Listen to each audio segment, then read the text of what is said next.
Hello everyone, welcome back to another video. Today we're playing some Raid Shadow Legends and we're going to be talking about Arbiter and what's best for her. Because I obviously know that, because I'm the best player ever. I'm sorry Stu, I'm sorry Dart Microtransactions, I'm just the best. Hopefully you guys know it's just, I'm just kidding. Those guys are actually way better than me. Go check them out if you haven't already. But yeah, I'm sure you have, because they're like ultra popular now, and I'm very happy for my fellow Raid YouTube people. So yeah, let's get right into it. But before we begin, we obviously have to do our daily routine of getting a legendary hero, because we get that every single ancient shard. I've hacked the game. This is actually a legendary. It's a secret legendary. You can only find her 1 in 10,000 of the ancient shards. So yeah. Sorry, I don't know why I'm trying to be kind of trolly right now. This is actually a serious video. We're going to make a guide. So yeah, let's do it. Let's do it. Why don't we? So Arbiter, what does she do? She weakens people. She decreases their turn. She decreases their buffs. She increases your allies' attack and turn meter. You already know this. And she revives people. If someone is dead, she will get an additional turn. She gives speed aura. This is definitely, she's definitely meant for a speedy team, I would imagine. At least I'm going to give you guys a speedy build for her. So as you can see already, by just looking at this, speed. That's because you're using a full speed set. So what's most important on her, I think, is honestly speed. The second most important thing would probably be resistance. And then HP. Maybe resistance and HP is kind of equal to that. I think resistance is very important on her, because if someone is quicker or someone enemy that tries to debuff, if she gets stunned or something, your likelihood of winning is much lower already. So having her resist all of these things, I think, isn't a bad idea. Many people could also consider trying to go for accuracy. If you can go for both accuracy and resistance, that's obviously preferable. But I would definitely prefer resistance over accuracy on her. So yeah, but yeah, as you can see, I have accuracy as well. I have like most things. So what you want on your weapon? I know I used this in the thumbnail. It's not a perfect weapon. What you want essentially is to have her as quick as possible.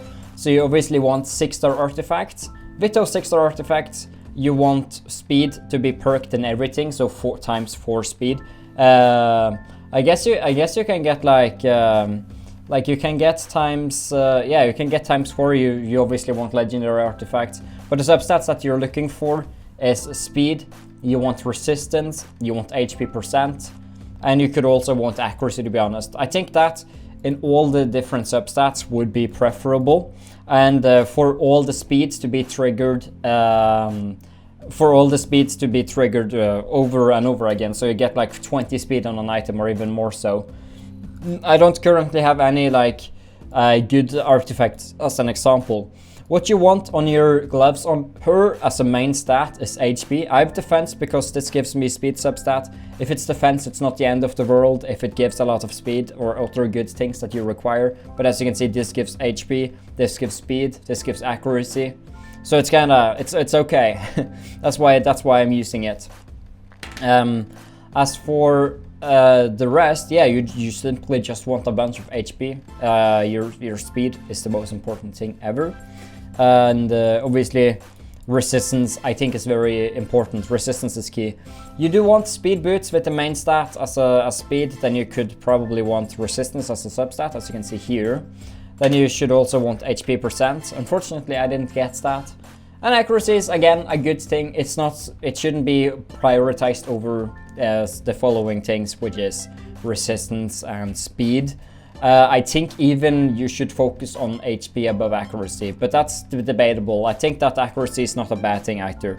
So honestly, yeah, I think probably accuracy is more. When I'm thinking about it, I genuinely do think that maybe they're like equal. So you gotta consider for yourself, I guess, because it is nice for it to trigger to where she actually decreases people's buffs. It's not a bad thing. It's genuinely not a bad thing, and it's a 100% chance if you have the accuracy for it. Yeah, so I've just convinced myself. I guess that accuracy is better than HP in like the worth type of things.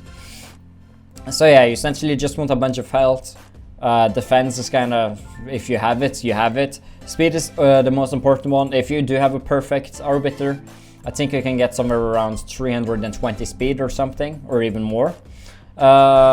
Resistance is very important for her to like resist people. And then you have debuff accuracy, which is just to like do things, I guess, like to weaken people. That makes them take more damage than to remove their, well, then to decrease their buff durations, I should say. As for the banner, you want a resistance banner and you want speed as a substat. That is the main priority. You could also have accuracy can you have accuracy? I don't think you can have accuracy on a banner actually, so no. I guess the only like insane thing would be HP percent and speed. But overall, by far, you do want speed as a substat on your resistance banner on her. As for the necklace, it's again either or. If it gives HP, it's great. Defense, it's meh. HP is obviously fantastic on it. But yeah, I chose this one because of the accuracy and the resistance. And that's the only reason why I chose it. Because it's fair, it's fair. Actually, plus 7 resistance, that's a lot. Like, I'm curious. Yeah, well, you can use glyphs, as you can clearly see. Then on the ring, it's either or again if it gives defense or HP. I chose this one because it gives HP times 3. That's actually kind of epic. I could genuinely change it to the one right here. I think that this ring is probably better for her, to be honest. I'm not going to bother you guys with that right now, though. I made one to do that on my own time. But yeah, genuinely, this is great. I don't know why I haven't equipped it. It's actually better than the ring I'm currently using. Yeah, it genuinely is, even though this gives a lot of HP and attack and HP and attack. Like, yeah, it gives both types of HP and both types of attack. Then we want to look at our masteries. This is kind of like, you can choose for yourself. It depends on where you use her. I'm using mine in arena, so this is the setup I decided to go for. You want more accuracy. You want to increase the turn meter when a buff is cast or removed or expires. She gives a lot of buffs, so yeah, I think it just increases her turn meter when they're over, which is great. Then you want increases accuracy for each enemy alive, and that's also good, just accuracy. Again, accuracy isn't like the super most important thing, but it's obviously nice to have. So yeah, accuracy ain't bad, to be honest. It's a nice way to go in the masteries department. Then we have Lore of Steel, increases the set bonuses of Beta. Yeah, this again just gives her more speed. See, speed is a part of that, so it will just increase her speed with her speed set. Then you have this one, decreases target turn meter when this hits with a default skill, which you will do eventually. And yeah, you even decrease people's turn meter with their AoE skills, which is just great, just decreasing people's turn meters. Then you have a chance to extend any buffs, and she does give a lot of buffs.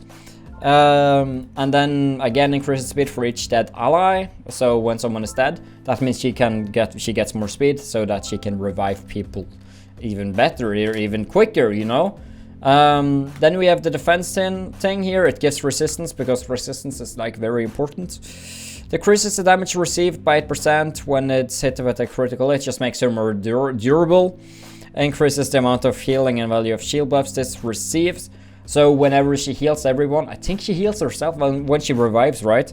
Then she will just get more healing as well. It's kind of average though, like it's truly like you could use blast proof as well, and you could get the same results, to be honest. May even be better against like big guns and stuff. I don't know. It's up to you. Then you have a 50% chance to remove one random debuff from this champion when they lose of their, yeah, and if God forbid you get hit hard, you have a chance to remove a debuff. For example, if you are stunned and you get dealt more than 25%, then you have a chance to remove the stun. Then she's good and ready to go again. Reduces the damage from a specific enemy, damage stacks up to 6%, yeah, so it just makes her more durable again, makes her survive longer. Then you have a 50% chance to counterattack when they lose or more. Again, counterattack would weaken the enemy, which would make the enemy take more damage, so that your hitter, if it's their turn, would be able to take them out. Because you counterattacked and you weakened, and that means the enemy takes more damage, from my understanding. Then you have Unshakable, which is just a simple, straight up plus 50 resist. So a genuine is, it is what it is, you know, like it is what it is. So yeah, she's definitely she's a good-looking hero, you know, like she is, in my opinion, the best.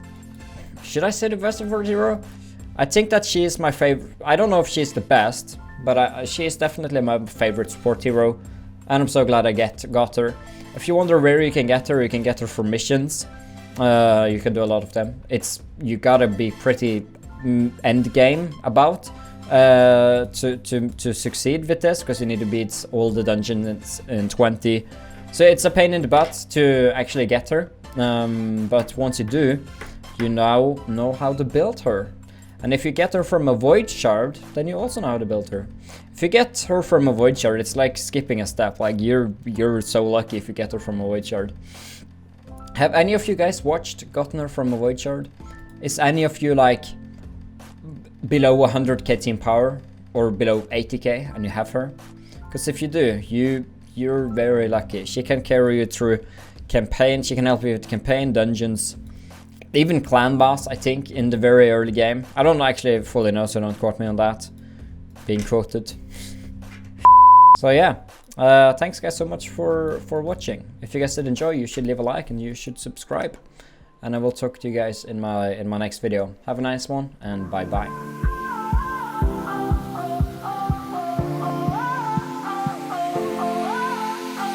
Everybody's trying to tell me that I'm crazy.